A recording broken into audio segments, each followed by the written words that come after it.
자, 마가복음 15장입니다.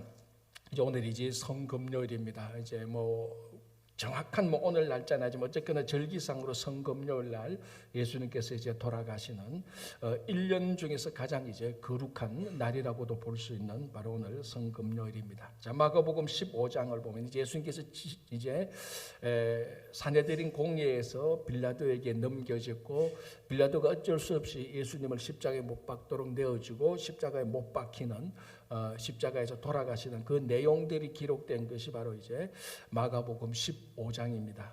지금도 우리 예루살렘에 가면은 지금은 성 아니지만 그 당시에는 성 밖이었죠. 예수님 계실 때 성 밖고 그 정확한 요지점이다라고 말할 수 있지만 어쨌거나 거기에 포함된 그 지역에 예수님께서 돌아가신 그 지역에 이제 성묘교회죠.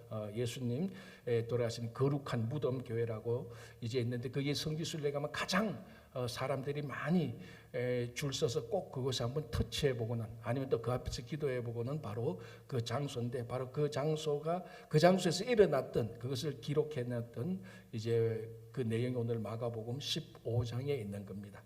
자, 먼저 15장 1절에서 이제 5절까지는 예수님 이제 이 사내들인 공회가 그 사내들인 공회에서 예수님을 이제 우리가 어제 봤다시피 예수님을 이제 신문해서 이 예수님을 빌라도에게 넘겨주는 이런 내용들이 나옵니다. 왜 빌라도에 넘겨주는가 하면은 이 사내들인 공회는 종교 지도자들이 무엇을 결의하는가 하면 예수님을 죽이기로 결의합니다. 사형으로 결의합니다. 그러니까 사형으로 판단을 내리죠. 그러니까 사형 판결을 하는 거죠. 사내들인 공회에서 그런 판결권은 있으니까 판결을 했는데 그 판결 제목이 뭔가 하면 사형입니다.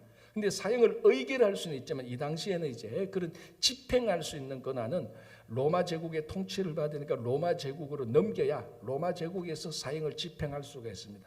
그래서 15장 1절, 2절 보면 1절에 이제 보십시오. 새벽에 대제사장들이 즉시 장로들과 서기관들 곧 온 공회와 더불어 의논하고 예수를 결박하여 끌고 와서 빌라도에게 넘겨주니, 이제 예수님이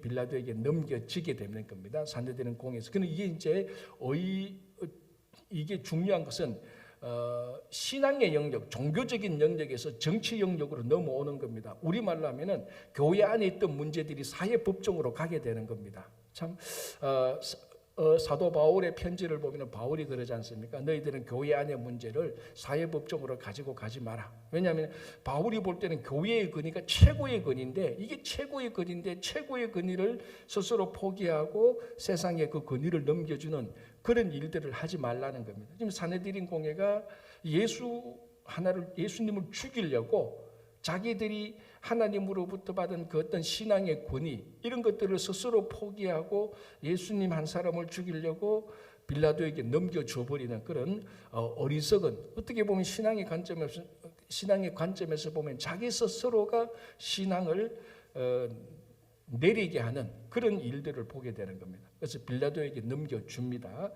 자, 이제 빌라도가 이제 또 예수님을 이제 또 신문해야 되지 않습니까? 어떤 판결을 내리려면 반드시 신문을 해야 되는 겁니다. 그런데 이게 사내들인 공회 신문이나 빌라도 신문을 보면은 이게 전부 다 일방적인 신문입니다.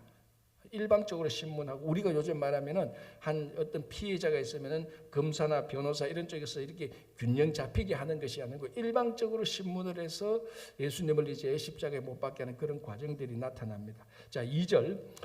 빌라도가 묻되 내가 유대인의 왕이냐? 예수께서 대답하여 이르시되 내 말이 옳도다. 자, 여기서 이제 우리가 앞에서 어제 본 14장에서 볼 때 종교 지도자들 사내들인 공회에서 예수님을 신문을 했습니다. 그래서 신문을 하고 대제사장이 화가 났습니다. 그죠? 화가 나서 더 이상 예수에 대해서 정언도 필요 없다. 이거는 더 이상 사형에 처한다라고 했던 죄목이 뭐였습니까? 그게 신성모독죄이지 않습니까? 신성모독죄. 어제 보면은 14장 63절 대제사장이 자기 옷을 찢으며 이르되 우리가 어찌 더 정인을 요구하리요? 그 신성모독하는 말을 너희가 들었도다. 그러니까 예수님에게 진짜 화가 났던 이유는 신성모독, 또 그리고 사실은 그거보다도 어떻게 보면 더 근본적으로 예수님에게 화가 났던 것은 아주 사소한 겁니다. 뭐였습니까? 시기심이었습니다. 빌라도가 그걸 파악했죠. 그래서 여기에 15장 10절을 보면은 이는 그가 대제사장들이 시기로 예수를 넘겨준 줄 암이라라. 빌라도가 예수를 이렇게 신문을 해보니까 빌라도가 유대 총독이란 말이죠. 유대 총독이란 말은 굉장히 정치적으로 노련한 사람입니다. 사람을 딱 보면은 죄가 있을지 없을지 한두 마디 딱 물어보면 아 이거 죄인이구나, 아 이거 아니구나 알 수 있을 그런 경력과 노련함이 있는 사람이 빌라도입니다. 빌라도가 예수를 신문해 보니까 이거 우리 로마 제국의 이 법을 적용해 보니까 적용할 법이 없어요. 그러니까 감으로 아는 거죠. 이 유대 종교 지도자들이 이 예수에 대해서 뭔가 종교적인 시기심으로 내게 넘겼구나라는 것을 딱 간파를 하게 되는 겁니다. 그러니까 이 종교 지도자들은 사내들인 공이라고 대표되는 종교 지도자들이 예수를 죽이기로 결의한 가장 심리적인 근본은 시기심이었고, 그리고 그것이 예수님을 이제 우리가 명확하게 사형을 우리가 의결하자 했던 것이 신성모독이었습니다. 자, 그런데 빌라도에게 넘겨왔는데 빌라도가 예수님을 신문하는 죄목이 뭡니까? 너 신성모독했냐? 이거 아니죠. 왜냐하면 신성모독은 종교적인 영역에서 해야 되는 것이 빌라도가 신문할 게 아니지 않습니까? 그런데 빌라도가 뭐라고 말합니까? 너가 유대인의 왕이냐라고 묻는 겁니다. 그럼 이게 뭐냐 하면은 지금 사내들인 공회가 예수님을 빌라도에게 넘겨줄 때는 이 사람이 신성모독을 해서 우리가 사형을 의결하니 한번 검토해 보십시오. 이런 게 아니라는 겁니다. 뭡니까? 이 사람이 유대인의 왕이라고 주장을 했어. 그러니까 우리가 이거 판결할 게 아니요. 당신들이 판결해야 되지 않습니까? 라고 넘겼다는 거예요. 그러니까 예수님을 유대인의 왕이라는 죄목을 덮어 씌워서 빌라도에게 넘겨줬습니다. 그래야 빌라도가 세상 법정에서 네가 왕이냐 아니냐 이걸 판결하는 거죠. 왜? 신성모독, 시기심 이거는 빌라도가 신문하거나 판결할 내용이 아니지 않습니까? 그래서 빌라도가 묻습니다. 이 공문을 보니까 이 사람이 자기가 유대인의 왕이라고 주장했단 말이죠. 개인적으로도 기분이 나쁘지 않습니까? 자기가 총독으로 있는데 왕이라고 막 이렇게 말하고, 이게 사실은 정치적으로 보면 반역죄입니다. 로마의 황제가 있는데, 그래서 네가 유대인의 왕이라고 했냐? 지금 이 공문을 보니까 넘겨온 공문을 보니까 유대인의 왕이라고 주장했던데 너가 유대인의 왕이냐라고 묻습니다. 자, 거기에 대해서 예수님께서 당신의 말이 옳다. 내가 유대인의 왕이다라고 말합니다. 자, 여기서 이제 이 유대인의 왕이라는 타이틀을 두고 빌라도가 말하는 유대인의 왕과 예수님이 인정하는 유대인의 왕의 의미가 다르지 않습니까? 이제 빌라도가 말하는 유대인의 왕은 진짜 정치적으로 왕이냐라고 말을 하는 거고, 예수님이 내가 유대인의 왕이라고 말해서 그런 정치적인 어떤 그런 왕이 아니고 정말 하나님께서 이 땅으로 오신 온 우주의 통치자로서, 유대인뿐만 아니라 온 우주의 왕 중의 왕으로서 왕이라는 그런 가장 본질적인 의미로 왕이라고 인정을 하는 겁니다. 자, 보십시오. 3절 대제사장이 여러 가지로 고발하는 죄. 이제 나머지는 다 이건 별로 중요하지 않아요. 왜냐하면은 그 유대인의 왕이라고 했는 거 이게 제일 중요하지. 그러니까 이제 몇 가지 죄를 또 덧붙였습니다. 몇 가지 이렇게 고발하는데 4절 빌라도가 또 물어 이르되 아무 대답도 없느냐? 그들이 얼마나 많은 것으로 너를 고발하는가 보라 하되 예수께서 다시 아무 말씀으로도 대답하지 아니하시니 빌라도가 놀랍게 여기더라. 자, 빌라도가 지금까지 많은 죄인들을 신문해 봤는데 모든 죄인들이 이 죄인에게 덧붙여진 죄목에 대하여서 나 그거 안 했어요. 그거 오해예요. 내가 그만큼 한 것 아닌데 전부 다 자기가 자기 죄를 변호했지. 이 예수라는 사람은 그 모든 죄목에 빌라도가 봐도 좀 터무니없는 그런 죄목 같은데도 예수가 아무 소리 안 하고 자기 변명도 하지 않고 내가 그거 안 했어요 이러고 아무 소리도 안 한단 말이에요. 빌라도가 지금까지 이런 사람, 이렇게 자기 앞에서 신문을 당하는 사람은 본 적이 없었습니다. 자, 어제 예수님께서 사내들인 공회에서 신문을 당하고 오늘은 이제 빌라도 앞에서 신문을 당합니다. 자, 여기 하나의 공통점이 있는데 뭔가 하면은, 무슨 공통점인가 하면은 예수님께서 어떤 질문에는 대답을 하시고 어떤 질문에는 일체 대답을 하지 않고 그 죄목을 그냥 그대로 다 받아 자기 몸에 받게 되는 겁니다. 자, 어제도 보십시오. 14장 61절 침묵하고 60절부터 보겠습니다. 대제사장이 가운데 일어서서 예수에게 물어 이르되 너는 아무 대답도 없느냐? 이 사람들이 너를 치는 증거가 어떠하냐? 자, 사람들이 붙들어 가지고 대제사장에 넘겼으니 대제사장이 신문을 합니다. 너 이런 제목으로 우리 사내들인 공회에 왔는데 이런 죄에 대해서 어떻게 생각하니까 61절 침묵하고 아무 대답도 안 하십니다. 그러니까 죄에 대해서 덮어씌우는 것에 대해서 야 그건 오해예요. 그건 누명입니다. 그런 말을 일체하지 않고 다 그냥 받습니다. 그냥. 자, 그런데 무슨 질문에는 대답하는가 하면 당신이 누구냐라는 질문에는 대답을 합니다. 자, 보십시오. 61절에 다시 물어 이르시되 너가 찬송받을 이의 아들 그리스도냐? 당신이 메시아냐? 거기에 대해서는 딱 대답을 합니다. 어제 우리 본 것처럼 예수께서 이르시되 내가 그니라. 이 말은 히브리어로 말하자면 뭡니까? 내가 스스로 있는 자다. 내가 그 사람이 맞다. 내가 그리스도가 맞다라는 이 말에 대답을 합니다. 자, 빌라도 앞에서도 보십시오. 또 신문이 이루어지는데 너가 유대인의 왕이냐라고 말할 때는 맞다. 네가 맞다라고. 그런데 예수님이 지금 이 신문 과정을 통하여서 뭘 드러내는가 하면은 예수님께서 그리스도시요. 예수님께서 이 땅에 오신 그리스도시고 예수님께서 이 땅에 오신 왕으로 오셨다는 것을 예수님께서 인정을 하고 그걸 드러냅니다. 그럼에도 불구하고 너 죄에 대해서 말을 하라 할 때는 예수님이 그 죄를 마치 도수장으로 끌려가는 그 도살장으로 끌려가는 양이 아무 말하지 않고 그 죄를 덮어쓰고 끌려가는 것처럼 그 죄를 다 덮었습니다. 그래서 유대인의 왕으로서 오신 그리스도께서 오신 예수께서 모든 죄, 터무니없는 모든 죄, 이제 그게 신앙적으로 우리의 모든 죄를 다 짊어지시고 이제 십자가로 걸어가고 있는 그런 모습이 보이는 겁니다. 그러니까 이런 죄인을 빌라도가 신문해 본 적이 없습니다. 그러니까 오늘 5절에 보니까 놀랍게 여기더라. 이제 빌라도가 간파하는 거죠. 이 사람이 죄가 있는 사람이 아니구나. 지금 죄를 덮어 쓰는 것 같은데 보니까 죄가 있는 게 아니구나라는 것을 아는 거죠. 자, 그래서 빌라도가 어떻게 합니까? 이 사람 놓아줘야 되겠다. 죄 없는 사람 자칫 내가 감옥에 가두거나 어떤 판결을 잘못 내리면 이게 또 우리말로 하면 인사고과가 됩니다. 나중에 또 로마 황제에 가서 그 빌라도가 예수라는 사람 죄 없는데도 그 사람을 뭐 처형했다 어떻게 되면 또 자기가 나중에 로마에 올라가서 더 이제 높은 자리를 지는데 방해가 되니까 죄가 없으니까 놓아주려고 하는 거죠. 그래서 어떻게 놓아주려고 하냐? 명절이 되면 전례대로 우리말로 하면 특사 있지 않습니까? 광복절, 한국말로 하면 3.1절 되면 특사가 있습니다. 그래서 그 특사로 해서 한 사람을 놓아주는 게 있는데 그래서 이제 빌라도는 예수를 놓아주고 싶은 거죠. 그런데 예수를 놓아주기보다는 바라바라는 사람하고 예수를 두 사람을 놓고 야, 이 둘 중에 누구를 놓아주면 좋겠느냐? 빌라도가 보기에는 백성들은 100% 예수를 놓아주기를 원할 것. 왜? 이 바라바라는 사람은 워낙 흉포한 죄인이기 때문에. 누가 봐도 이 바라바라는 사람은 계속해서 감옥에 있어야 될 사람이고 예수는 우리가 뭐 순간적으로 뭐 저 사람 뭐 해도 그래도 예수를 놓아줘야지 어떻게 바라바를 놓아줄 수 있을까? 빌라도가 그 확신을 했습니다. 그래서 바라바하고 예수를 이렇게 놓고 야, 우리가 전례대로 한 사람 놓아줘야 되는데 누구를 놓아줄까요? 그럼 사람들이 저 바라바 저 사람은 안 돼. 감옥에 있어야 돼.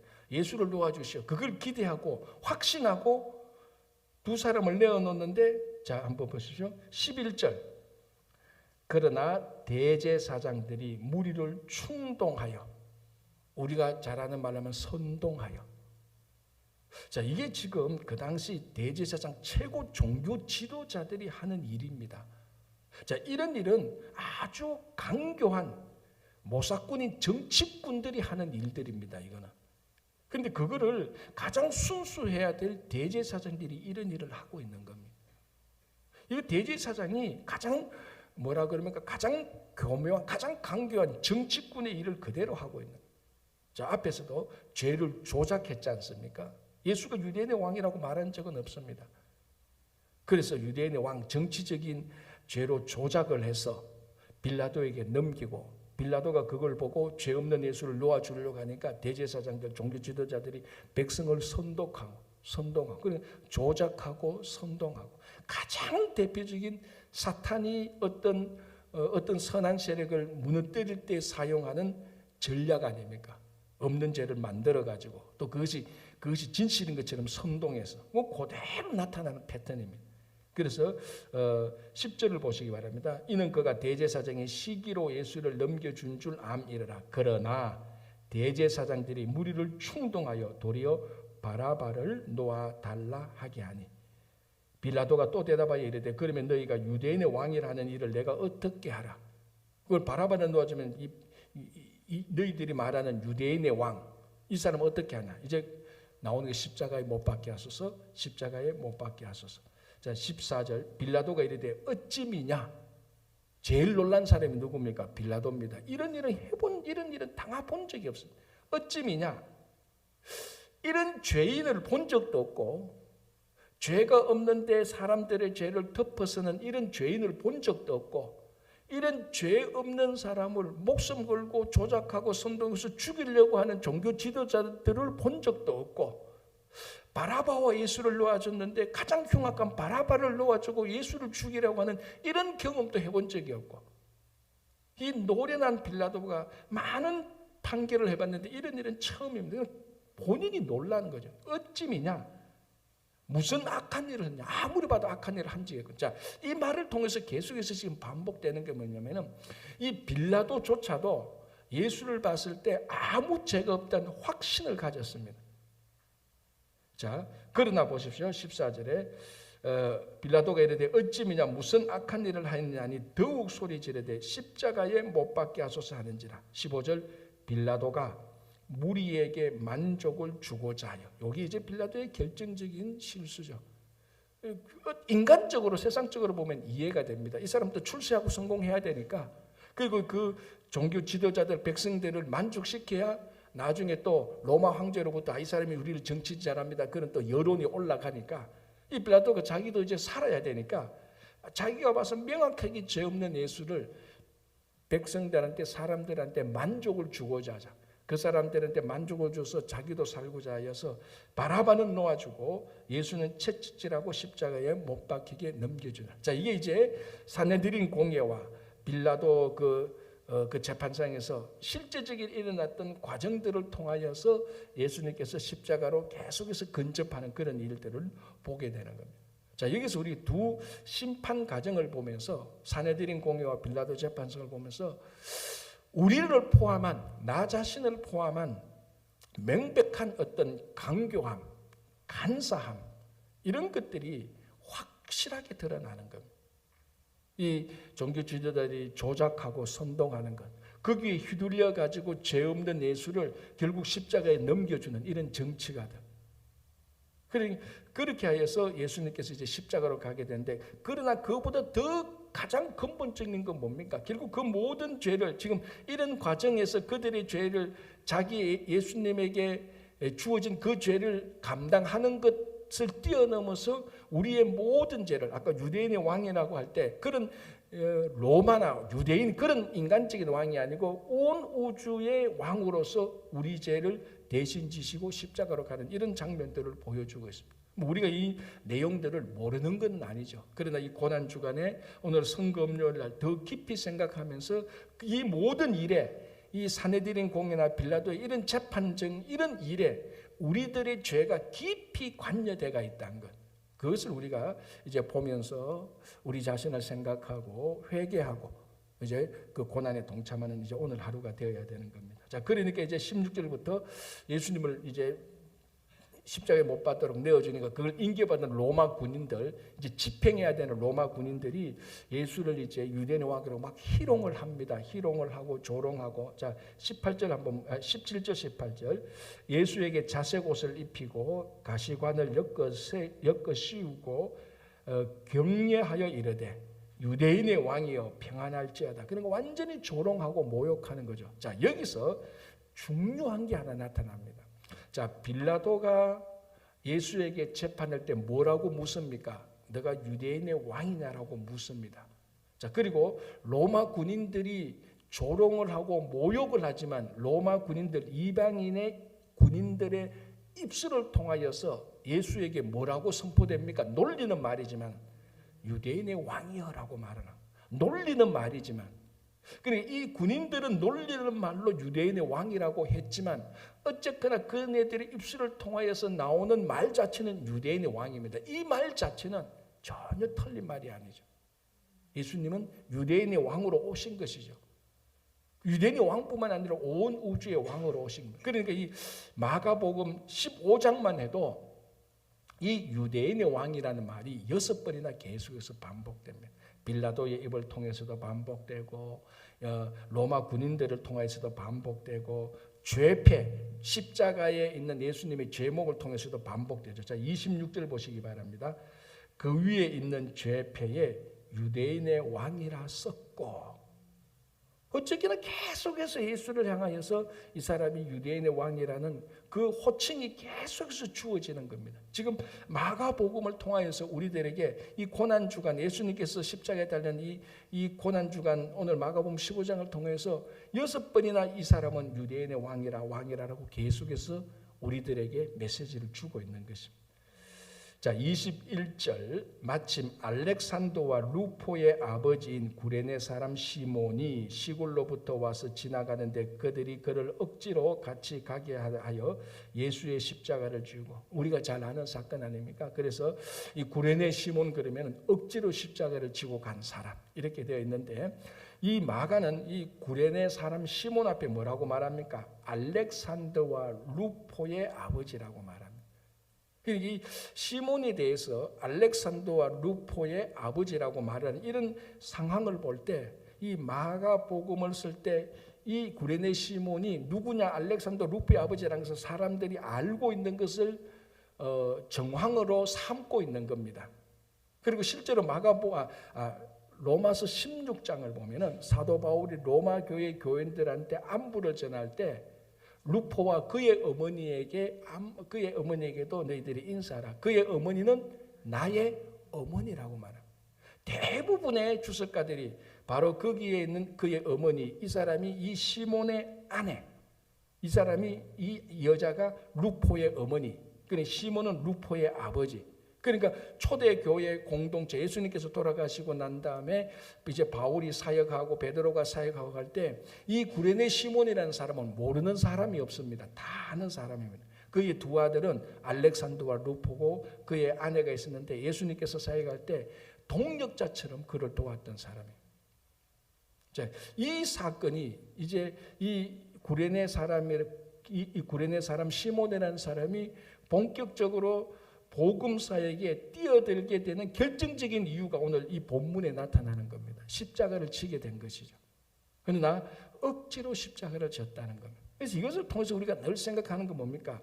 십자가를 기쁘게 지는 게 1번, 2번, 억지로라도 지는 게 2번, 3번 안 지는 거. 이 생각, 여러분 비타민 C 있지 않습니까? 기쁘게 먹거나 억지로 먹거나 몸에 들어오면 영양가는 똑같아요. 이거 먹기 싫은 그 비타민 C 먹어도 좀 입에 좀 썩고 좀 먹으면 그래도 그게 영양가가 나타난다. 무슨 말인가 하면 십자가도 억지로라도 지면요 안 지는 것보다 훨씬 더 낫습니다. 이제 그게 약간 또 딴 얘기 됐습니다. 여러분과 저와의 갈등 아닙니까? 저는 어쨌거나 우리 교인들이 십자가를 지고 예수님의 사역에 동참하도록 하는 게 목회고, 여러분들은 보고 어떻게 하든 좀 편하게 해보려고, 다는 아니지만 가끔 그런 선한 갈등이 일어나는 거죠. 뭐 저도 마찬가지입니다. 어떻게 하면 좀 십자가를 안 지고 편하게 목회를 해볼까라는 그런 생각이 드는 거죠. 그러나 이런 본문을 볼 때마다, 이 말씀을 볼 때마다 늘 도전을 받게 되는 겁니다. 억지로라도 십자가를 지라, 그게 은혜다. 비타민C를 억지로라도 먹으면 결국 내 몸에서 영양분이 나타나는 것 아닙니까? 그렇죠? 그래서 이 구레네 시몬이라는 사람이 십자가를 졌습니다. 그걸 오늘 여기 보면은, 제 같으면은 마침 알렉산더 루프의 아버지인 구레네 사람 시몬이 시골로부터 와서 지나갔는데 그들이 그를 함께 가게 해서 예수의 십자가를 지게 했다. 저는 이렇게 표현할 것 같은데, 저는 젠틀하기 때문에. 마가는 거기에 무슨 단어를 꼭 였습니까? 억지로라는 말을 였습니다. 억지로 같이 가게 하여. 이 시몬이라는 사람이 인간의 본능이 그렇습니다. 인간의 본능이 자발적으로 십자가 지고 싶어하는 사람이 어디 있겠습니까? 아무도 없습니다. 십자가를 지고, 왜? 그게는 고난과 수치와 희롱과 조롱과 말할 수 없는 아픔이기 때문에 누가 그걸 지고 싶어 하겠습니까? 여러분, 이 고난에 제가 말씀드린 우리가 함께 기쁨으로 자발적으로 참여하자 계속하자면 왜 이런 얘기를 계속하겠습니까? 그렇게 안 하니까 그렇게 말을 하는 거예요. 그렇지 않습니까? 십자가는 아무리 우리가 생각해도 아픔과 수치가 있습니다. 그럼에도 불구하고 그 십자가를 우리가 감당하게 될 때 거기에는 십자가의 놀라운 능력이 우리들에게 나타나는 겁니다. 그렇죠? 자, 이제 그러면서 이제 십자가에 달린 예수를 보면서 모든 군중들이 욕하면서 하는 말이 뭡니까? 십자가에서 내려오라. 그게 구원 사역이 아닌가라고 이렇게 말합니다. 자, 30절. 너가 너를 구원하여 십자가에서 내려오라 하고 그와 같이 대제사장들도 서기관들과 함께 희롱하여 서로 말하되 그가 남은 구원에 나였으되 자기는 구원할 수 없도다. 그래서 십자가에 달린 예수 그리스도에 대해서 네가 정말 구원자냐? 너가 정말 유대인의 왕이냐? 너가 정말 그리스도냐? 그렇다면 먼저 네 스스로부터 구원할 수 있는 그 능력을 우리에게 보여달라라고 말하는. 그래야 우리가 그리스도인 줄 믿지 않겠느냐? 이 논리가 우리 모두가 다 생각하는 구원의 논리하고 사실은 거의 똑같습니다. 여러분 생각해 보세요. 자기도 구원하지 못하는 사람이 뭘 우리를 구원한다고? 우리말로 하면 우리말로 하면 뭐라고 말합니까? 당신이나 잘하세요. 이렇게 말할까요? 당신도 구원 못하는데 나를 구원한다고? 그런 생각하지 말고 당신이나 잘하세요. 이게 우리 말투하고 똑같은 거예요. 자, 여기서 하나 결정적으로 구원이 무엇인가를 여전히 이 사람들은 몰랐던 거예요. 아니, 정확히 말하면 하나님께서 어떻게 이스라엘 백성들을, 어떻게 우리를, 온 인류를 구원하는가를 여전히 대제사장들도 몰랐습니다. 이 사람들은 구원이 어떤 기적적인 능력으로 이 땅에 메시아가 와서 로마 군인을 확 무너뜨리고 기적적인 능력으로 그래서 구원을 이룰 것이라고 생각했던 그런 구원관이 그대로 나타나는 거예요. 그대로. 그러나 예수님께서 우리를 구원하시는, 하나님께서 우리를 구원하시기로 작정한 방법은 뭡니까? 독생자를 보내주셔서 우리의 모든 죄를 대신 지시고 십자가에 달려 돌아가심으로 구원을 얻게 하는 거예요. 그런데 이 당시 이 사람들 보십시오. 어떻게 구원을 얻으라고 말해요? 네가 구원할 수 있는 능력을 입증하라. 능력을 입증하라. 그러면 우리가 당신의 구원자라고 믿겠다는 겁니다. 구원의 능력을 입증하는 그 능력이 뭐냐? 세상의 능력하고 똑같은 겁니다. 로마 군인이 너를 십자가에 못 박아 지금 매달아 놨지만 너의 그 위대한 능력으로 그걸 다 뿌리치고 내려와 보라. 그러면 우리가 당신의 구원자로서 그 능력을 보고 우리가 인정하겠다는 겁니다. 세상 사람들이 말하는 구원자에 대한 조건이 이겁니다. 그러나 하나님의 구원은 뭡니까? 우리의 죄를 독생자가 다 걸머지심으로 말미암아 온갖 수치와 고통과 아픔을 주시고 죽으셔야 우리의 죄가, 그래야 다시 말하면 우리의 죄가 용서받아야 구원을 얻게 되는 겁니다. 이 사람들은 용서해서 구원하는 거 아니에요. 한 뛰어난 능력자가 나타나서 대적들을 다 쳐부수고 마치 전쟁에서 승리한 것처럼 그래서 구원하는 것. 그러나 하나님의 구원은 그게 아니에요. 가장 무력하게 수치스럽게 죽음으로 말미암아, 그 죽음은 우리의 죄를 대신 죽음으로 말미암아 구원을 하는 것. 그래서 예수님께서 십자가에서 내려올 수는 없는 겁니다. 그래서 가장 수치스럽게 죽어야 구원이 이루어지는 거예요. 이 사람들은 살아야 구원이, 당신이 살아고 당신이 능력을 나타내야 구원을 이룰 거냐라고 말을 하지만 세상은 예수님 하나님의 방법은 완전히 반대입니다. 살면 구원이 이루어지지 않습니다. 죽어야 되는 겁니다. 죽어야 구원이 돼요.